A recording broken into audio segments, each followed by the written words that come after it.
ভালো আছেন। আজকে আপনাদেরকে এমবেডেড সফটওয়্যারের ডিজাইন ম্যানেজমেন্ট সম্পূর্ণ দেখাবো, ঠিক আছে।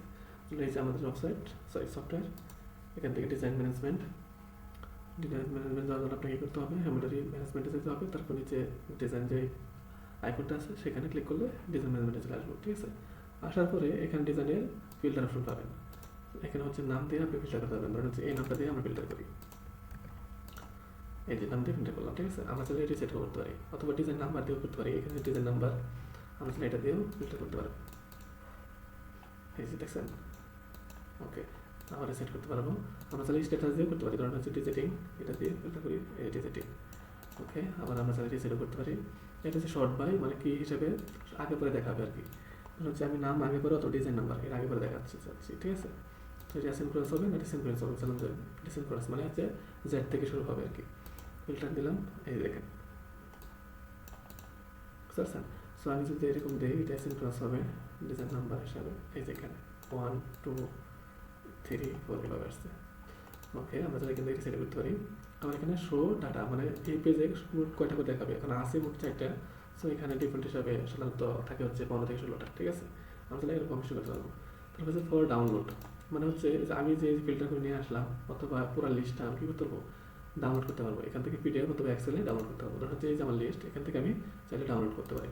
ধরুন হচ্ছে পিডিএফ, এখানে আমি ক্লিক করি, ক্লিক করার পরে এখান থেকে ফিল্টার অপশন, তাহলে এটা কী হয়ে যাবে, ডাউনলোড হয়ে যাবে এখান থেকে, বুঝতে পারছেন। ওকে, আমি এখানে ডাউনলোড করতে পারি, এই ডাউনলোড হয়ে গেছে। আমরা তাহলে এটা ভিউ করতে পারি, এই যে সুন্দর।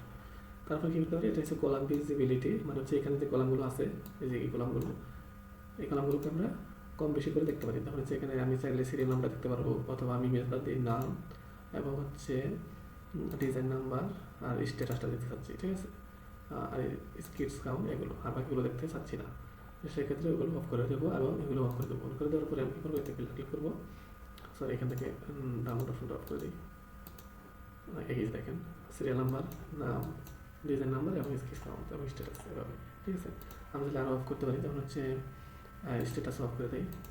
তারপরে এখান থেকে ফিল্টার, এই যে এখন এই যে আপনি যে অপশনগুলো নিয়ে আসলাম, আমি চাইলে এইগুলোকেও ডাউনলোড করতে পারবো। এখান থেকে পিডিএফ, তারপর এখান থেকে ফিল্টার, এখানে ক্লিক করি, এই ডাউনলোড হয়ে গেল।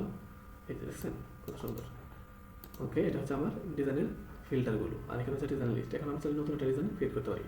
সেখানে ক্লিক করবো, ক্রিয়েটের পরে এখানে নিউ ডিজাইন ক্রিয়েট করতে পারবো। আমরা এখানে যে কোনো একটা নাম দিই, ধর হচ্ছে বাটারফ্লাই, বানান তো গেছে। তারপর ডিজাইন নাম্বার আমি যে কোনো নাম্বার দিতে পারি এরকম। তারপর হচ্ছে কাস্টমার, কোন কাস্টমারের ডিজাইনটা করা হচ্ছে, আমি যাচ্ছি কাস্টমার। তারপর এটা সেভ করে অ্যাপ্রুভাল দিয়ে দিই, ঠিক আছে। এখানে হচ্ছে ডিজাইন ফাইলটা, মানে হচ্ছে আমরা সাধারণত যে এমবেডেড ডিজাইনগুলো হয় ডিএসটি ফাইল, এমবি ফাইল অথবা পিডিএফ। সাধারণত আমার কাছে একটা ডিএসটি ফাইল আছে, আমি এগুলো দিয়ে ক্লিক করবো, মানে জাস্ট শো করবো, দেখাবো আর কি।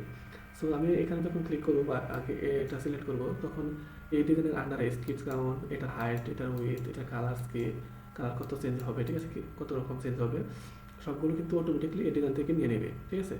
যেমন এখানে সব কিছু জিরো দেখাচ্ছে, আমি চাইলে এগুলো কি অটোমেটেড এই ডিএসটি ফাইল দেওয়ার সাথে সাথে ওটাকে এক্সট্রাক্ট করে এখানে অটোমেটিকলি শো হয়ে যাবে, ঠিক আছে। এখানে আমি ক্লিক করি, এখন এখান থেকে ডাউনলোডস, এই যে এখানে আমি এই যে ডিএসটি ফাইল বাটারফ্লাই নামে একটা আছে, এখানে আমি ক্লিক করে ওপেন করি। যে এটা আমার, এই দেখেন এটা আমার কী হলো, আপলোড হলো। আপলোড হওয়ার সাথে সাথে কী হলো, এটার স্কিটস কাউন্ট কত ছিল এটা শো হচ্ছে, এটার হাইট কত এবং উইথ কত সব এখানে শো হচ্ছে। এটা টোটাল কয়টা কালার, এখানে হচ্ছে 3টা কালার। এখন কালার চেঞ্জ হবে কিনা বললাম হ্যাঁ, একটা চেঞ্জ হবে এরকম, ঠিক আছে। আর বানানটা ঠিক করে নিই আমি, এখানে বাটারফ্লাই। এখন এখান থেকে আমি সেভ দিয়ে দিই, এখানে দেখাচ্ছে সেভ, ঠিক আছে। সেভ হওয়ার পরে আমরা চাইলে এখানে ব্যাক করে লিস্টটা দেখতে পারবো। এই যে দেখেন আমাদের লাস্ট যেটা ছিল এটা এখানে আসছে। এখন থেকে হলো আমি এখানে ইমেজগুলো সব যেহেতু মানে মানে দেখাচ্ছে না আর কি, মানে আপলোড করে নেই, সেক্ষেত্রে দেখাচ্ছে না। আমরা চাইলে এটাকে এডিট করে এখানে এডিট ক্লিক করে নাম চেঞ্জ সিলেক্ট করতে পারি, অথবা ডিজাইন নাম্বার চেঞ্জ করতে পারি। কাস্টমার যদি ভুল হয়ে থাকে আবার চেঞ্জ করে দিতে পারি, স্ট্যাটাসও আমরা চেঞ্জ করে দিতে পারি। আবার ডিজাইন ফাইলও যদি আপনার চেঞ্জ করা লাগে সেটাও করতে পারবেন। আর কারেন্ট ফাইলটা কী আছে সেটা আপনি এখান থেকে দেখতে পারবেন, ঠিক আছে, এখান থেকে ডাউনলোড করতে পারবেন আর কি। ওকে, এখন আমরা প্রিভিউ ইমেজ, মানে এই যে ডিজাইনটা হচ্ছে, যে ডিজাইনটা আসলে দেখতে কেমন সেটা আমরা এখান থেকে চয়েস করে নিতে পারবো। ধরুন হচ্ছে এই যেটা, এটা আমাদের ডিজাইন ফাইল। সো এগুলো আগের মতোই অটোমেটিকটা আসবে, আমরা সেটা চেঞ্জ করে নিতে পারবো এখান থেকে আপডেট। তো এটা আপডেট হয়ে গেল। এই যে আমরা এখানে দেখতে পাচ্ছি প্রিভিউটা। আর যদি লিস্টে যাই, এই যে লিস্ট এখানে আমার ইমেজটা শো হচ্ছে। ঠিক আছে, আমরা যদি এটা ফুল ডিটেলসে দেখতে পাবো এখানে ক্লিক করে। এই যে এখানে ডিজাইনটা কেমন, আর ডিজাইন ফাইলটা, কাস্টমারের নাম, স্কিচ কাউন্ট, ডাইমেনশন, কালার কয়েকটা চেঞ্জ, তারপর হচ্ছে ক্রিয়েট করলো, আবার কখন ক্রিয়েট করা হলো, এটা ফুল ডিটেলস। এখান থেকে চলো আমরা এডিট করতে পারবো। ঠিক আছে, সো এখান থেকে ব্যাক করি। ব্যাক করার পরে এখন যদি মনে হয় যে এই ডিজাইন আমার দরকার নাই বা টেস্টিং পারপাস ক্রিয়েট করা হয়েছে, সেক্ষেত্রে আপনি এখান থেকে ডিলিট করতে পারবেন। এখান থেকে are you sure this item yes or no. ঠিক আছে, আমি আপাতত নো দিই। তারপর হচ্ছে এখানে যেটা দেখাচ্ছিলাম, এখানে স্ট্যাটাস শুধুমাত্র সিম্পল বানাবো এই দুইটা। ঠিক আছে, সো আমি এটা ডিলিট করতে চাই। Are you sure delete, yes, delete হয়ে গেছে। ঠিক আছে, আমাদের একদম ফুল লিস্টটা এখানে পাওয়া যাবে। সো এইভাবে আপনারা কী করবেন, আমাদের এই সফটওয়্যারে ডিজাইনগুলো ম্যানেজমেন্ট করতে পারবেন। ধন্যবাদ।